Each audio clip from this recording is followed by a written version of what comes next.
On a RapidQS drink bottle? Oh no, she's going to grab a TBB mug. So we're doing multiple plugs. Multiple plugs on this one, yeah. David, what have you got on? Some motorsport t-shirt. Yeah. We'll plug that as well. Hey guys, David here. So we're just up here in Generator in Britomart. We're going to do a little catch up with Marty from the Professional Builder. Setting up the tripod, just going through some questions that we're going to ask him. Yeah, he's a bit of a beast in the business space and they've been coaching builders for, I think, coming up a decade now. So stay tuned for this podcast, and as well, we are doing a giveaway through this video. That'll be between RapidQS and the Professional Builders. You have to watch all the way through the end of the video. There will be a giveaway link in there, so stay tuned for that.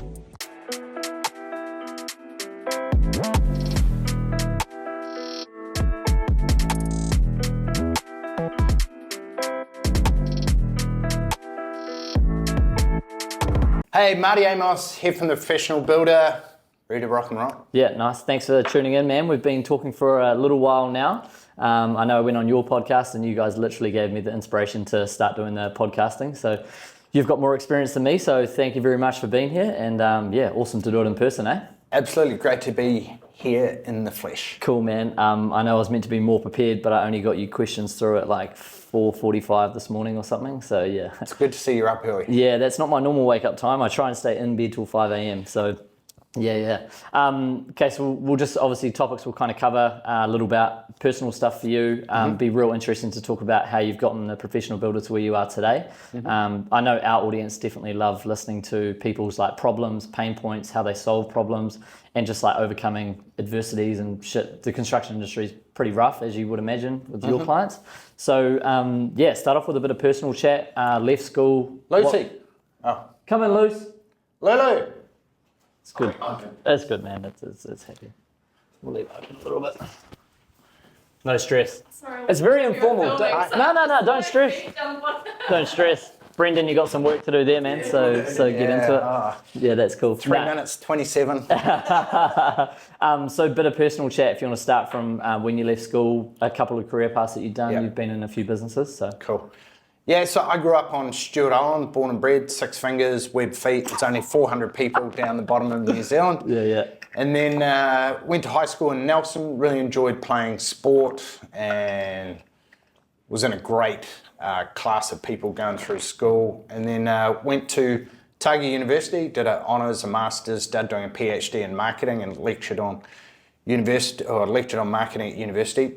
And then, so I've always been sort of captivated by marketing and the opportunity to grow businesses. So a mate and I, Damien, we started a business called the Dunedin Dining Club when we were 21. So if you and I went out for dinner at any one of sort of 35 restaurants, your main meal would be free.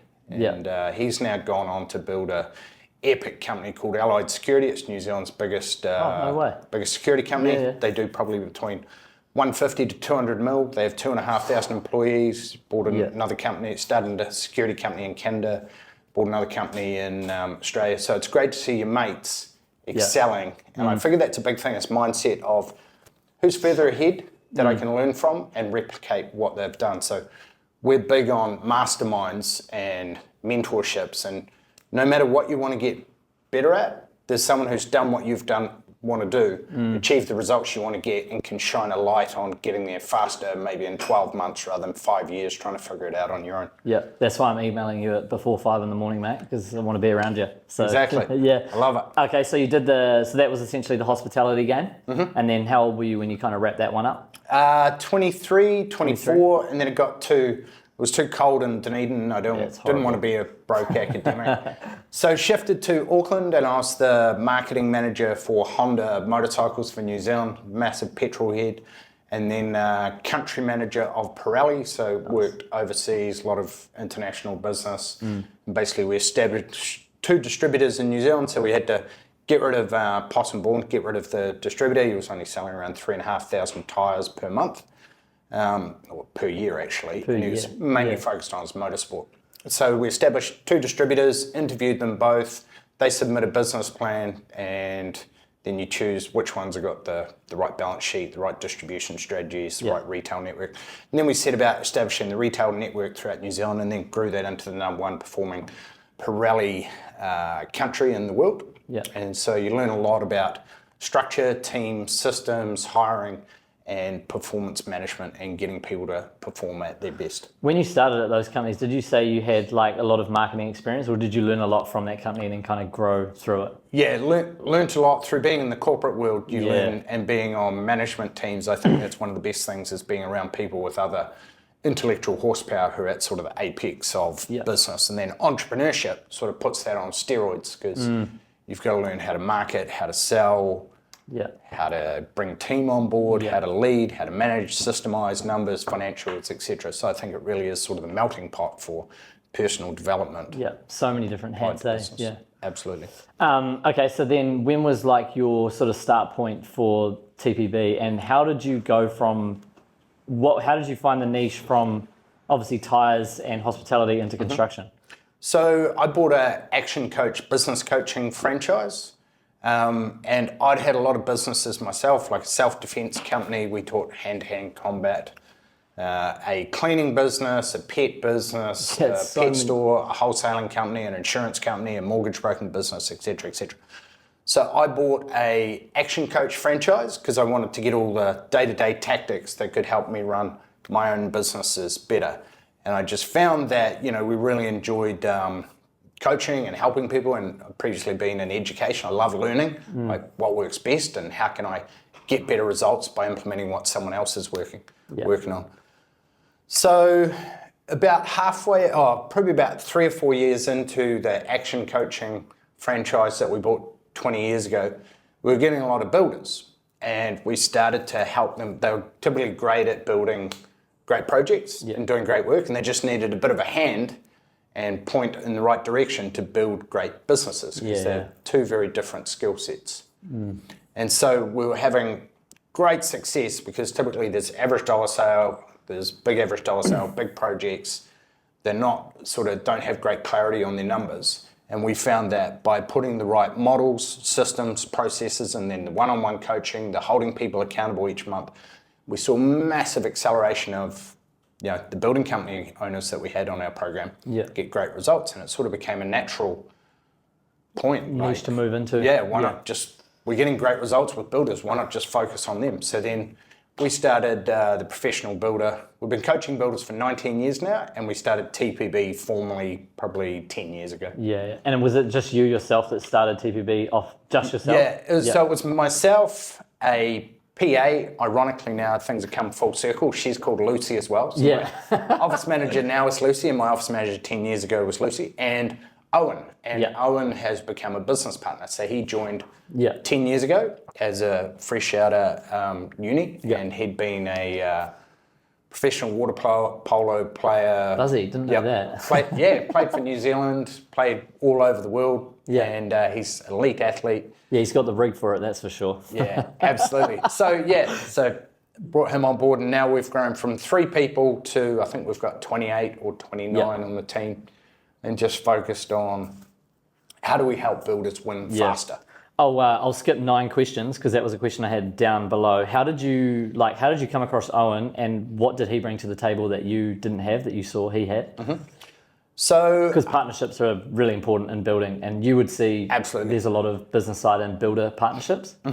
So as you're growing a business, you need to basically work backwards, right? So your whole number one focus needs to be, what's the biggest constraint that if I fix that now is going to help me move forwards? So you need to identify that through your numbers, and then that's going to, is it number of leads, conversion rate, average dollar sale, am I spending too many hours in the business, what is it? So you reverse engineer. So we reverse engineer. You're currently here, you're doing 5 mil, but you're making 600 grand profit. You'd like to get to 10 mil. What does that look like? What's the journey? What are the specifics? What are the strategies?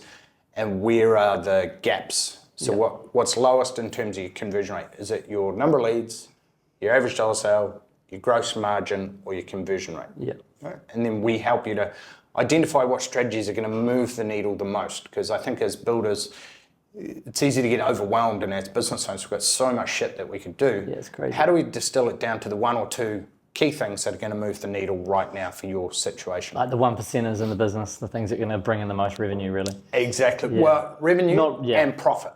So profit is the number one thing that we focus on, because there's plenty of guys doing, we had a guy last year come to us who was on the North Shore, who's doing 11 mil at a 12% margin. but he had overheads of, I think, 13%. Oof. So he's upside down, just going backwards, trying to play the volume game, and not having established the right marketing sales process and really know his numbers and the implications of that. Yeah. So did you guys like dig into that, and how did you help him? Is there a story behind that of how you turned that around? Yeah, absolutely. So the first thing is we had to dig in and find out, okay, why are you sucking? Like, is it that you don't know your numbers? What's wrong? Where is it all turned to shit? And then basically he was pricing jobs too low, so he didn't have a good pricing process in place. And then on the way through, he would get labour overruns. So he's doing fixed price projects. He'd get labour overruns. His foreman didn't really understand, so he wasn't taking his foreman through a contract so that they knew the inclusion, the exclusions, what constitutes a variation, etc. So the foreman was missing a lot of variations. Oh, no. And that wasn't getting back to the office, and they weren't billing that out? Exactly. So they weren't billing that out weekly. They didn't have a good sign-off process. They get to the end of the project and they'd be like, hey, we've got 56 or 72K in variations. And the homeowner would be like, what the fuck are you talking about? Yeah, so you can't slap that on the final bill when it's only meant to be 10K. Exactly. So, so we just work through the process, the numbers, what needed to happen project management-wise, make sure that the foreman or the QS or the project manager is helping to price the job as well. Yeah. So that you might say, hey, framing is going to be 100 hours. And they're like, fuck no, dude, like it's going to be 130. Like, what are you thinking? Yeah. Well, I've got John and Steve doing the framing, and they're both a little bit slower, whereas maybe the owner is doing it off how fast they would go. Yeah. So then it's breaking it down, making sure that you got good feedback between on-site and in the office, making sure that your guys know the milestones, so the timelines that they need to get through. Hey, we've got to get the framing done by next Wednesday, otherwise, we don't get paid. Yeah, exactly. And that's the other thing as well, is trying to hit timelines for payment schedules. They can be, there's pricing the job for profit and hitting the hours, but then it's hitting it in time so you can get paid. And absolutely. Oh my gosh. Because profit and cash flow are two very different things. Yeah, and you absolutely. need to understand them both. Yeah, so that's one example, obviously, a guy on the shore. So how long did it take him to kind of turn that around and go from upside down to green? So probably about 7 months, because he had all these existing projects that we had to figure out how do we get out of them profitably, and what is the core fundamental problem that got us into this situation in the first place. Yeah. And one, it was pricing too low. So he was pricing his jobs at around 16, 17%. And he really needed, for his overheads and the size of the business that he needed, he didn't need to be pricing them at 20, 21%. Yeah. Then we need a strong marketing machine in place so he gets the right kind of leads on a regular basis. Yeah. And a good sales process that breaks down and educates people. Who are you? Who's your company? Can I trust you? Yeah. And how specifically can you help me? Yeah. Right? So people have got these 5 concerns before they build with anyone. So budget, timeline, communication, quality of work, and trustworthiness. Yeah. So we want to display that through your marketing and in your sales process. Yeah. So we helped make sure that you had good volume of leads, because if you don't have good deal flow, then you'll lead, holy fuck, I'm running out of work in 3 months. Then you're dropping your rates to win work because you're playing the scarcity game. Exactly. You're like, fuck, well, shit, I need to take a job because in 4 months I'm out of work and I got 12 builders that I need to keep on. Did you push to him at that time, like, I don't know what time he came in, but, was his conversation, I'm running out of jobs, and then he would have had to make an injection of cash for marketing? Yep. Was that a scary thing for him? No, he would have been like, so it wasn't, he didn't need more marketing. We needed to identify, to get to the root cause of why this was turning to shit, because quite often it's I need more leads, I need to sign more jobs. But if you're fundamentally not pricing to a good target margin, or that margin's being eroded through poor project management, labour overruns, not capturing variations, or materials going to waste, you're just going to stay on that cycle. So we have a process that we call the profitable projects process. And it breaks down everything in terms of getting leads, converting them at the right margin, how to price a job correctly so you come out with the right margin at the end, and also how to project manage it on the way through so that you capture variations, your project manager knows what is an inclusion and exclusion, and so does your foreman, and they're incentivized to stick to labour hours, because up to 80% of the result or the success of any project will be from the foreman driving the team and the labour hours on site. So it's getting the foreman to buy into the vision, and also the foreman should be taking all the key tasks off the owner. And so we've got a step-by-step breakdown. Do you find with clients that come to you that's a key communication breakdown between the owner or the main project manager and the foreman, and knowing what's included Absolutely. Not having weekly sit-downs, tracking targets? 100%. And once they get those frameworks in place, it's a game changer. So do you have a pre-construction meeting to go through in the pricing? What is the contract? What includes, what is an inclusion? What's an exclusion? What constitutes a variation? How many labour hours have we allocated? What's the scope of works? And really get them to understand that so that you can map out the timeline and agree, make sure that everything's focused with the sub-trades, that you're going to hit your targets, and then the day-to-day management from in the office to on-site and make sure that the client's happy and that you're hitting those goals and milestones. Yeah, and it's actually like targeted. Man, I think, that's key. In my small experience, I won't say who they were, but in my third year, I spoke about this since day one on Instagram, but I lost a heap of money off a big company down south. And that was key for them because their QS general manager and site manager were on meetings every single morning, like every morning in the container 6:30, and because they were on a profit share model, obviously for X amount of townhouses. Yeah, they absolutely smoked that. Let's talk about the professional builder. So obviously, when you first started, it was you and Lucy, the assistant, starting off. Yep. And then Owen. Yeah. What were your? This will be off the back of the last question and topic, but what were your couple of like first key hires for, reducing, because obviously you would have been working stupid hours. And absolutely. going from 80 hours back to 40. So the first hire for everyone should be a PA or a virtual assistant. I think I saw your reel this morning or something. Did you post that yesterday or something? I have a team. Don't know. I have no idea. I literally have no idea. Our team does that. I think I saw it. I forgot what the backup of it was, but yeah, it was a good reel. So I'll break down the 5 strategic hires in what order for a building company. Basically replicates any company. The first thing is you should hire to buy back your time. You shouldn't hire to grow capacity. You should hire to buy back your time. And it's not an expense to the business. If it takes back your time. 100%. Yeah, I tried to tell my mother that so many times. What's your mum do? She works in town for like a consulting company in the education sector. Right. But she's like, you don't need assistants. They cost you money. I'm like, I don't want to work 80 hours a week, Jen. Exactly. And so what we do is the first thing is to identify what's all the stuff that you suck at, you procrastinate on, that can be either systemized, automated, or delegated. So we want to get that off your plate. And so the first thing we do with all our members is we have a look at, it's called the Freedom Finder. It's an exercise that you go through what's a $20 an hour task that you're currently doing, what's a $200 an hour task, what's $2,000 an hour task. And then we typically find, there's all this stuff that an office manager on $30 an hour could buy you back this time. Yeah, for sure. And so we do then what's called the professional builders rate. So we figure out what is your overall hourly rate. And if anyone wants to do this at home, all you do is you take the total amount of revenue that the company made, or the profit, total amount of income that you got as a salary. So let's say it was 250 and 150. So that's 400 grand, right? And then we divide that by the number of weeks.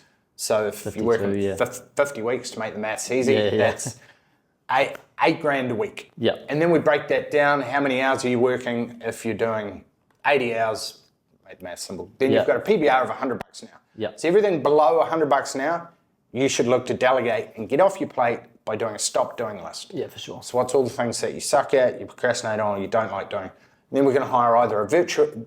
Many of our members are hiring VAs, virtual assistants, out of the Philippines. Like we've got 7 of them on our team, or out of different countries, Pakistan, India, South America. That this person will change your life 10, 20 hours a week. Like it's literally a game changer. One of our members out of Sydney, Brad, did it, and it's a training step by step. Here's who I hired, and he's got a contracts administrator, a project manager, a QS, part-time junior QS, and an office manager. But the first hire, office manager. You don't have a PA, you are the PA. Yeah, guy we interviewed last week in Sydney, I think he was, Jamie, six virtual assistants all out of the Philippines. He only has 2 staff, and he's a project manager model in Sydney. Perfect. And good, right? Man, crazy, eh? So VA, first key hire, and then maybe on like a management scale? Yeah, so I hired an office manager, and then, well, if we go through building, because it's probably more applicable. So first key hire that you need is an office manager. Next key hire is sales and marketing, because otherwise it's hope. Like you're hoping that you get a referral. Like you need a way to get regular leads. Yeah. Next key hire, and a lot of people choose to outsource this, is QSing, baby. Yeah, Let's a QS. go. Yeah. And so I don't know many builders that enjoy QSing or estimating, but it's critical to your business. If you don't have the numbers right, and even if you don't want to, even if you're not going to do it, you still need to 10-80-10 it. So 10% you set up the systems, the processes.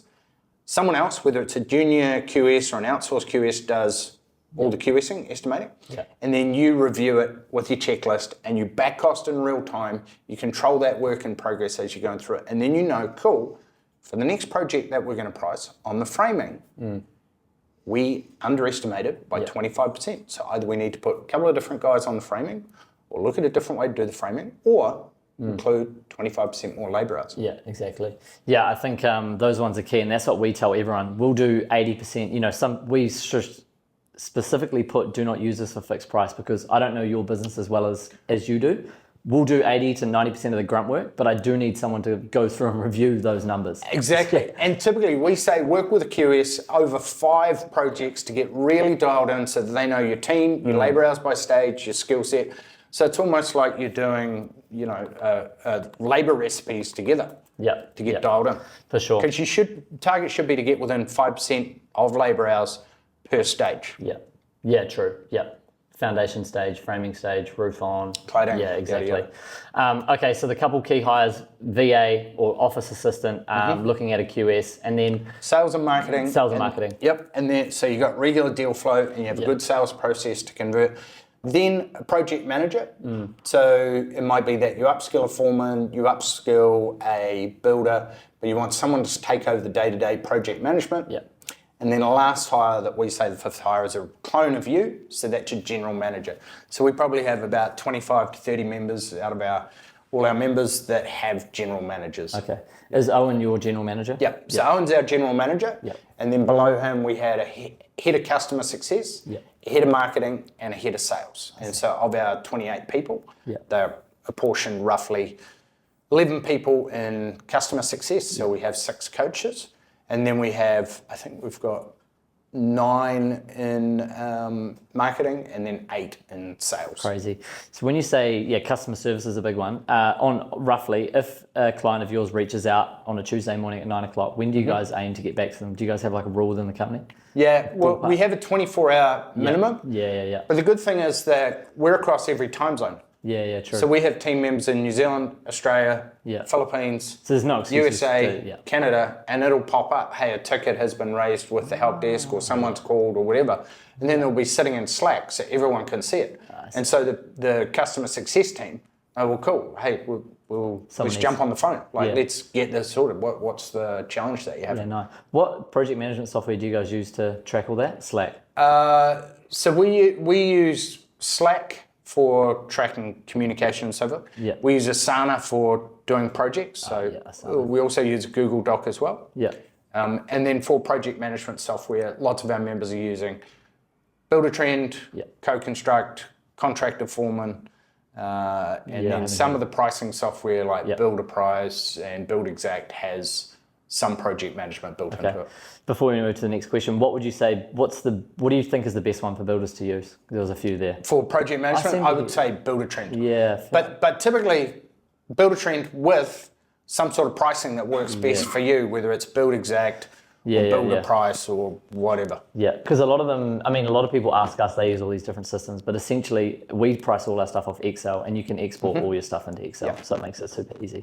All right, we can't all talk about all the good stuff. Let's, I feel like people always relate to, there's always problems in every business. Talk about maybe a couple of examples of tough times at TBB, months where you didn't make money or periods where shit went wrong. How did you handle that? And Well, I think my greatest lessons come from your greatest failures.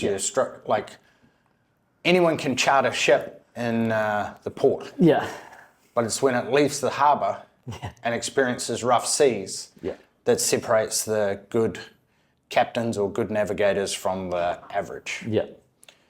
And I think a big thing is learning that everything that you do for the first time is going to suck. Because you haven't done it before. Yeah, first cold call, first sales call. Exactly. First time pricing variations, first time coming up with a complex architectural build on a hillside, etc., etc. So I've got 2. So we did a cleaning company, Life Made Easy, or as we used to say, Life Made Difficult. We scaled it to about 45 staff, team members. It's a fucking nightmare. How long did that take you to get to 45? We had it about 4 or 5 years, something like that. Yeah, nice. And to start in Auckland, you can still get them now. They've moved to a franchising model. And so we would do about 1,200 cleans a month, about 200 grand a month, and we were going backwards because we had gross margin about 22%. And really our gross margin needed to be at 40%. So we had our cleaners driving around residential homes and cars that we owned. And then we had 10 people in the office. So we had 3 sales reps, we had people pricing jobs, we had a training manager, we had an operations manager, and it was just a cluster. Now, if we'd simplified and had the correct model and known our numbers better, it was so stressful because it just kept going down and down. And I was like, fuck, we just need more work. Yeah. But we had our model wrong and we had the numbers wrong. Robbing Peter to pay Paul for the next Exactly. job. New income. Almost in tears, having to call my mum up and say, hey, can I borrow some money? I could see front page of the... ego was getting carried away with me. New Zealand's #1 business coach goes bankrupt. And I was like, this is not how I envisaged the story going. Yeah, just flew to the Gold Coast in a private jet. Exactly. My life is, this isn't how I planned the business to be. Yeah. And so, I just got deeper and deeper into the shit.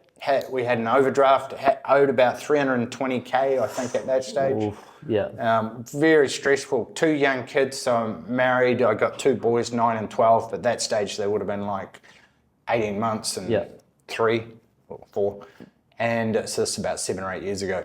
And a lot of lessons out of that. So ended up, I didn't make the tough decisions fast enough. Yeah.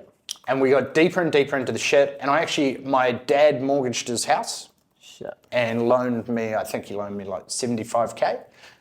We paid off all the small creditors that we owed money to. And we're probably looking at debt collecting pretty shortly. Yeah. And I had a debt collector knock on the door one night and I just wanted to punch his face. Knocking on the door at fucking 7:30 at night. Yeah, that's not nice. No. But again, like, you got to look from the other shoe on the other foot that we owed. Well, you had to be accountable because it was all on you at the end of the day. Absolutely. One of the most stressful period in my life. And we were running 2 businesses at once. So still running the coaching company, and the coaching company is going fine, but I was over here running this other business with about 50 people in it, the cleaning company. Yeah, stressful. And very stressful. So I had the wrong people in it, didn't understand our numbers well enough. We weren't getting reporting of our numbers every month. So the first thing we do with every building company is we get their numbers sorted, pricing sorted, so that you know that you're making profit. And if you're not, then we're looking every month, we go through your numbers and we identify, are you on track? Are your ratios, so is your gross margin 20 to 25%? Are your overheads 8 to 12? Yep. And is your net profit after paying yourself a salary 10 to 15%? And if they're not, we identify where is it off track and what do we need to do to fix it. So is it gross margin going in or gross margin coming out of a project? Is it that your overheads are too high? Is it that your marketing sucks or you don't have a good sales process? Like, what do we need to change? So then, I ended up, I didn't make the tough enough decisions. I ended up selling the company. The cleaning business? Yep. At a loss? Yeah, so I sold it. I think I sold it for like 125 grand, something like that. Yeah. Sold it. And then I still had this... Was that enough to clear? No, it wasn't. Yeah, I was going to say, you were 300K down. Yeah, so I negotiated with the tax department to pay off a percentage of it. I then negotiated with all the creditors that we owed money to. And so worked out a payment plan with them because you're like, I understand why I've got in this situation. Here's what I'm doing differently to get out of it. And we had great cash flow and profit in the coaching business. Yeah. Because they had low overheads. There was only like 3 or 4 of us in there, etc. So then I was like, okay, put in place a payment plan with the IRD, liquidated the company, sold the assets of the business, paid down the people that we owed money to, and then took the lessons and decompressed for a couple of weeks on what had I done wrong. And it was spreading myself too thin, not understanding the numbers, not making the tough decisions. and ultimately having the wrong business model. Because there were no coaches for cleaning companies out there. So I didn't know. If we just had a different model, like if we targeted like, I don't know, like universities or hospitals or anything where they're on site for 8 hours and they weren't driving around in our cars. So were you just doing Airbnbs, residential houses? Exactly. So it's like 2 to 3 houses. hours and then they're driving and then there's travel and fuel and traffic and all that fucking shit. Exactly. Yeah. Okay. Now, so was that like a couple, because obviously there's always people that are in problems and I've had problems and I always identify, what are the key things. So your key things were you were in the wrong niche. So the model could have worked, absolutely. but you were in the wrong niche. If we'd sold franchises, or had a contracting model whereby they get 40%, sorry, they get 60%, we get 40%. Immediately would have made us profitable. They supply their own cars, their own cleaning equipment, Contract model. 60-40 contract Fixed model. Price, exactly. Okay. And then, so that's obviously a problem still problems are good to talk about. Absolutely. Have you ever had like a major problem at the professional builder with like scaling too quickly or lessons along the way? Well, lessons every day. Like at the moment, we're focused on putting in place great coaches to help our members win faster. So we've just hired 3 more coaches. Because most programs don't have a one-to-one element with it, and they're not strong on numbers. So we now have a 5-step process so we're always hiring. And we're always marketing. Coaches or across the board? Always across the board. Always hiring and always marketing.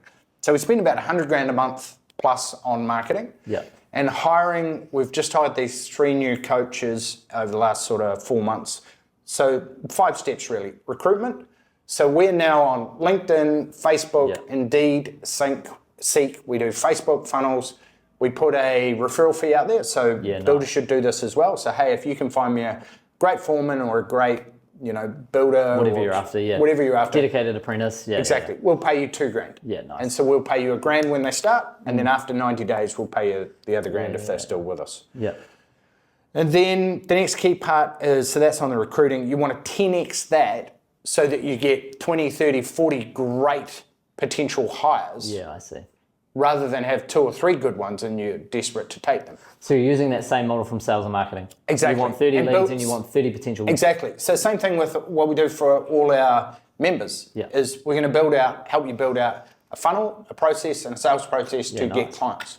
We're also going to build out on your home page, a whole careers page, a video of what it's like to work with you, videos from your team members, a killer info pack of why would I want to join this company. And so then we want to build the bench. So if you're always talking to people, it's like, dude, I don't have a job at the moment, but in 3 months' time, we're starting a new project.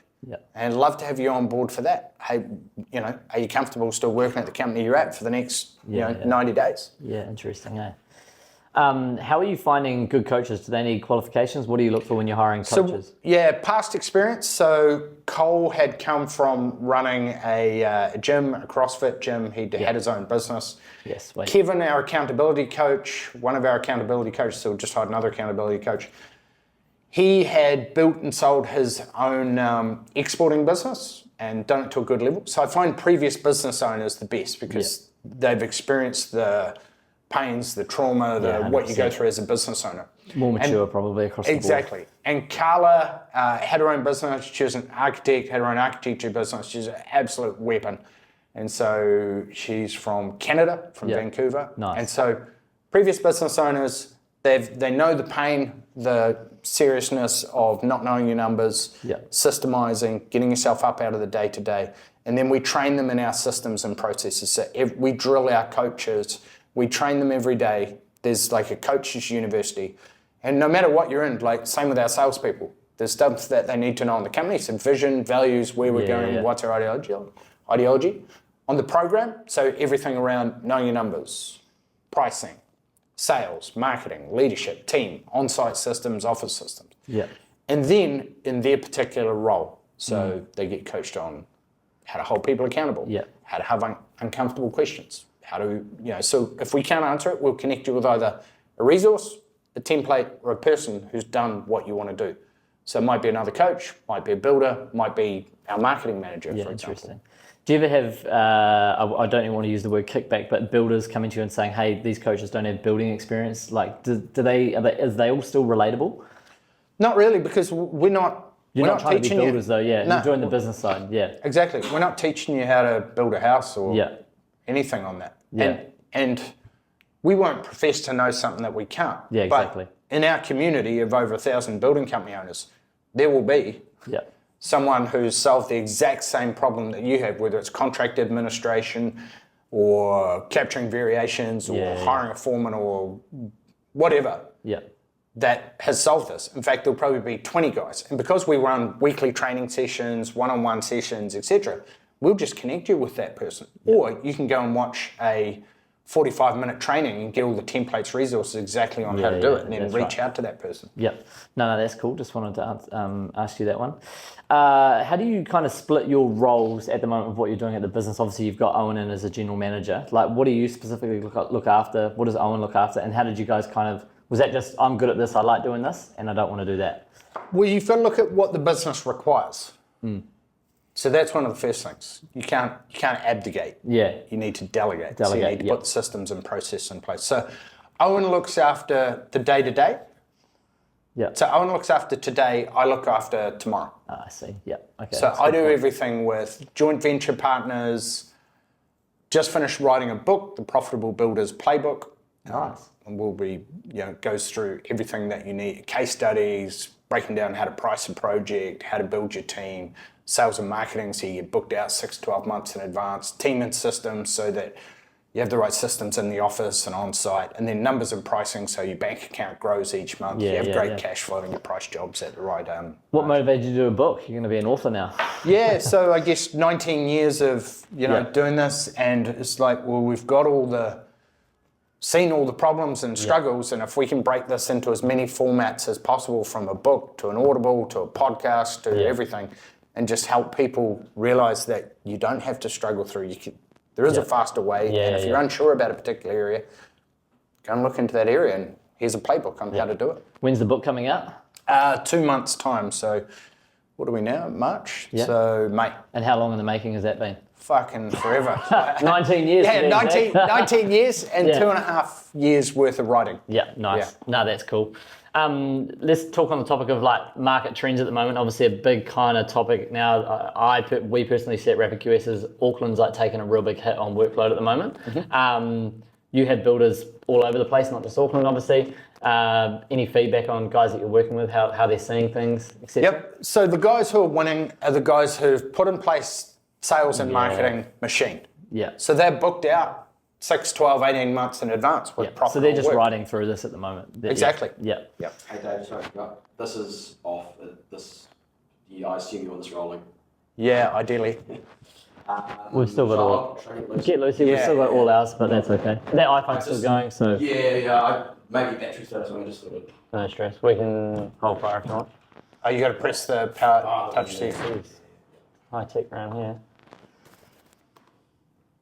All good, mate. Happy with those? We've got about 4 questions left. We're at 40 minutes. That's perfect. Sweet as, bro. Sweet, man. As. Fuck, honestly, man. Since stepping into podcasting stuff, it's SD cards, reformatting, charging these batteries, charging those batteries, tripods, fucking cords. It's like, oh my God. And then we came back on, so we took 5 flights here to Aussie, went to Bangkok, Cambodia, Vietnam, and then the last flight back, fucking China Southern, got to the podcast studio Tuesday morning in Sydney, overnight flight, opened up my bag, blue notice, we've taken your lithium-ion batteries. Fuck. Oh no. I had the guests down in the lobby and I was like, are you kidding me? OMG. Because I didn't even think about it. I've just done 6 flights, haven't been robbed at all. And I was like, damn it. So I went downstairs and said, hey bro, I quickly got to run to JB Hi-Fi, grab 2 more batteries, dude. $500, back to the office. Who was the Sydney guest? We used Servcorp, but it was a builder. He's the guy who uses heaps of VAs. I'll send you his deets after this. Cool guy. Because we've got a Sydney guy who uses heaps of VAs as well. That's what I was just thinking. Like, I get his name. He's called Builder of Architectures. Older guy. I'll send you his deets. But yeah, he swears by he like flies them over to Aussie once a year for like a holiday, bring you, because he's saving so much money. Yeah, it's crazy. absolutely. And you they build a fucking great work. culture. I know. And they work, man. And they get paid more than what they do if they were a nurse or a lawyer or a That's it, man. whatever. But honestly, like on our last business, we hired a couple of assistant people, and it's like you'll get 150 applications, but I know. They're not. It's so good, right? they weren't that good. So Oh, they weren't? But then again, that comes to the That- whole that's my- recruiting, hiring, Yeah. onboarding, ramp up. Like, do you have a university that they go through to da, da, Yeah. da? See, that's and exactly if you right. have, instead of having, I don't know, getting 12 good applicants from putting it on Indeed or Seek, like we do job boards, Yeah. Facebook, create funnels, LinkedIn, Yeah, that's nuts, personal headhunt. Like, where what- did you learn that shit? To hire as being in other masterminds Yeah, and yeah, just like, if you had one skill to master, if you could just hire someone that's a gun at yeah, sales, then yeah. She's uncool. We'll just send. He can have. Yeah. I know. You'll have all this. I'll send this to Lucy tomorrow. So on our camera, Owen. Sweet. Marty. And do, Owen. do you guys have a, We have got a spare battery. If it's, See if it's a thing. we can just interrupt it. I tried. Oh. Did she give you the old? I was literally tapping her on the top. And then she told me. She wasn't happy. Okay. Yeah. Okay. Hold on, we're back on now. Oh. It looks. I mean, it's showing. It's all right. Actually. Maybe unless it No. Maybe unless it just went into like hybrid Nah, mode. I touched it. It was. Okay. Um, No major. Like if you just want all the content, obviously, yeah, Marty. Yeah. Well, I'll just Yeah. give you everything off these two phones. So. Okay, perfect. Happy with that? Ecstatic. Cool. Yep.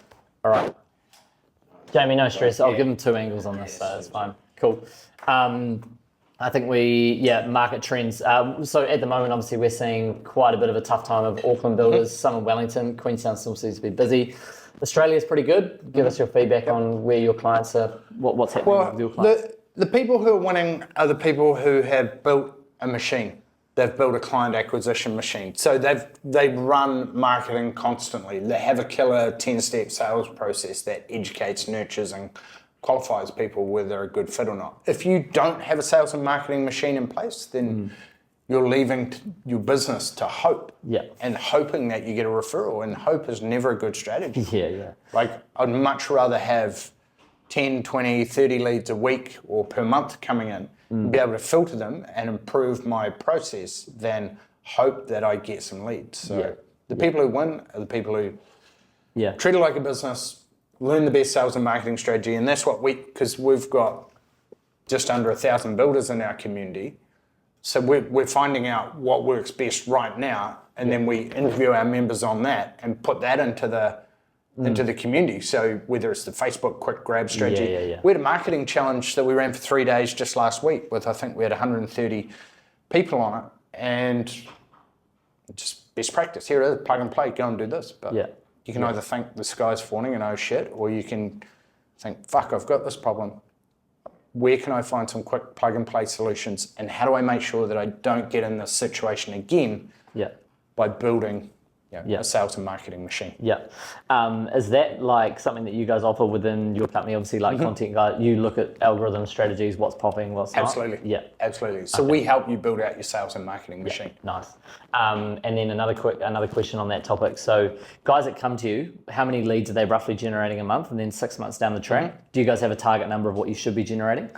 Well, we reverse engineer what you want to get your business to. Yeah. So if you're currently doing 3 mil, and so we look at your numbers first. So we look at currently where are you at and where do you want to get to 12 months from now, and which levers are the biggest to pull. So it might be number of leads, might be conversion rate, might be margin, or might be average dollar sale. So if we look at those 4, if your number of leads, you're getting 10 a month, but 80% of them are suck, then we're going to figure out how do we dial in your marketing message, the different mediums, to make sure that you now get 20 a month, but now you're getting 6 that are good if you need to win, say, 2. Yeah, I see. The next thing is your conversion rate. So is it over 50%, and is your margin over 20 to 25%? Because if it's under 50%, then you've got a big opportunity, right? And you reframe things in your mind from this sucks, woe is me, the market's crashing to, man, I have this big opportunity to improve this area of my business. Yeah. So go and find what's working best and get to work and start implementing that. So do you have a good 10-step sales process? So scripts, qualifying questionnaire, info pack sent out in advance, charge for your quotes, or be paid as a professional. Yeah, for sure. Do you have a high converting action plan? Do you have a good follow-up process? Have you been trained in sales for both the site visit and walking the client through the actual plan, the actual quote? Yeah. So it's those key fundamentals and making sure that you do those. And that's the good thing, is that we interview our members. Like Hayden was struggling for work, went through, applied the 10-step sales process. He landed 4.3 mil worth of work in 60 days. Oof. So 4 projects in Wellington, and then we interviewed him and we get all his plug and play. Yeah. And it's like, cool, I wasn't charging for quotes, but now I'm charging $3.5K to be paid as a professional. 100%, yeah. And so you can either go, man, this sucks and woe is me, or you can go, cool, good. I have an opportunity to get better. Yeah. I'm going to go and find the right solutions that are going to help plug where I'm weakest. Yeah. So you guys just pretty much try and remove that whole objection or issue of markets crashing, and it's just like, well, if you want to win, ideally you just have to do what it takes to win. Yeah, So get better. Smash that barrier. Get better, see where the gaps are. Okay. Use proven processes that work. So whether it's quick Facebook strategy, whether it's having a killer info pack, whether it's having a how we work with you video on your website.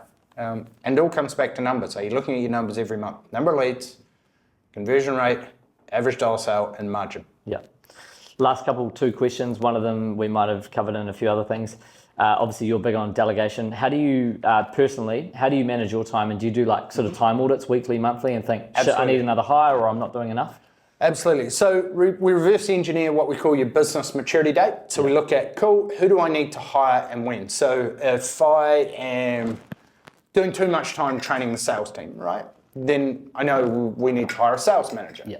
And so we'll then go, cool, it makes sense to hire a sales manager on 150 grand when I'm doing more than 10 hours a week training the sales team. Okay, yeah. Right? And then we'll go, cool, next step. And that's the business maturity date of what will my last day be training sales, or what will my last day be pricing a project. Yeah. I'm going to go and hire an outsourced QS, RapidQS, and in 60 days time, I no longer want to be pricing any projects. Yeah, you just want to be reviewing prices, putting them into your fixed price model, send them off to Exactly. the client. I'll do the 10-80-10. Yeah. So I'll work with the QS to begin with.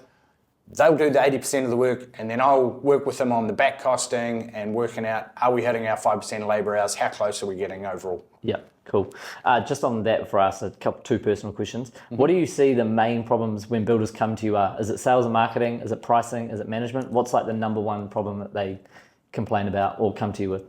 The number one problem is overwhelmed. Overwhelmed. And structure. Yeah. I don't really have a clear plan. I don't understand my numbers. Yeah. And I don't know how to get out of this overwhelmed situation of doing 60, 70, 80 hours, not seeing my family, and build a profitable, successful business that gives me true wealth, both more money and more time. Yeah. So that's the first thing we do, is we reverse engineer. What does success look like? So you want to go from 2 mil to 10 mil. Cool. What is your business maturity date? So who do you need on your org chart? Then we backfill that. We line it up with your cash flow forecast. We look at where is your business out of whack in the ratios. So is it number of leads, conversion rate, average dollar sale, or margin? And then we pick, okay, margin is red, it's below 15%. Or margin is orange, it's at 18. And then we help you to dial in that particular area and solve that over the next 90 days. And the first thing is we do your PBR, so we know what's your hourly rate. Everything else, we do a stop doing list so you can buy back time, for sure. Get clarity of thought, and work on the more profitable parts of the business. And typically that's pricing, systemizing the business, and a sales and marketing machine so that you've got the right kind of leads coming to you. They're educated and nurtured why they should choose you, and you do that project profitably with the right project management. Nice. Last two-part question. What do you do when you're not at the TBB? I know you like to do a bit of travel. Yes. And what's the goal for the next 5 years at the Professional Builder? Cool. What are you aiming to do? So what do I do? Personally, we've just got back from 5 days in a mastermind in Noosa, which was fantastic. Always looking to sharpen the sword. Nice. Like to travel, so meant to be going to North Korea soon. Yeah, you asked me about that. Yeah. You are going ahead with it. Are you coming? Well, I don't want to get locked up, man. So, No, I don't. yeah, I think I might say the wrong thing. Yeah. My twin brother said I don't recommend you going, and you'd probably agree. Yeah, I wouldn't go. We're going to Italy I think in July. So we're going to go to the Ducati factory, go to the Ferrari factory. I like going to a lot of motorsport. You're a motorhead. Yeah, Formula One, car events, cool, man. Motorbikes, that sort of stuff. Nice. And travel with the family. Yeah, sweet. And goals at the professional goals. builder? What's your So we're already in America, Canada, the UK, Australia, and New Zealand.